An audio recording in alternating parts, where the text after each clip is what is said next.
দিকে হ্যালো বন্ধুগণ, আমার দুপুরবেলার খাবার আমি খাচ্ছি তাড়াতাড়ি, কারণ আমাকে কাজে যেতে হবে।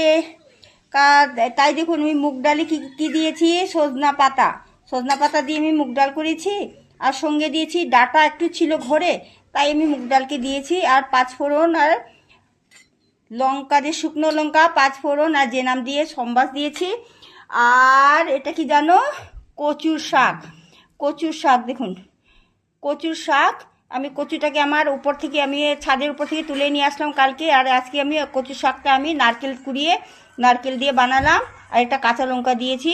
এটা দিয়ে গরম ভাত খেতে খুব ভালো লাগবে। আর দেখুন সজনা পাতা, এই দেখুন সজনা পাতাটাকেও আমি কুচি কুচি করে কেটেছি কাঁচা লঙ্কা দিয়ে, আর নারকেল কুচি করে নারকেলের গুঁড়ো দিয়ে সজনা পাতাটাও ভেজে নিলাম। তারপরে আমার স্যালাড, সিংজু, এটাকে আমরা মণিপুরিতে সিংজুই বলে। এই দেখুন আমার সিংজু, বাঁধাকপি, তারপরে গাজর, ধনে পাতা, তারপরে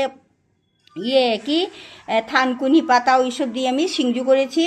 আর দেখুন এটা আমি চানার ছাত্তু দিয়েছি। সঙ্গে আমার রয়েছে এটা কি জানো, ওই যে কালকে যে আমি তেলিকদম পেরে এনেছিলাম, ওই যে তেলিকদমের বীজ, দেখতে জংচাকের মতো কিন্তু জংচাক না, ঠিক আছে।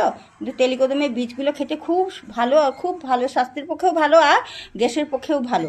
তাই আমি আজকে সিংজুর মধ্যে আমি এটাই দিয়েছি, আর আমি এটাই খাবো আমার দুপুরের খাবার, কারণ আমাকে কাজে যেতে হবে তো, তাই আমি এখন খাবো।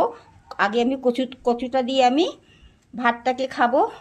কচু শাক আমার খুব প্রিয়, তাই আমি কচু শাকও করেছি, সজনা শাকও করেছি, তারপরে ডালকে আমি সজনা দিয়ে আমি ডাল তরকারিও করেছি।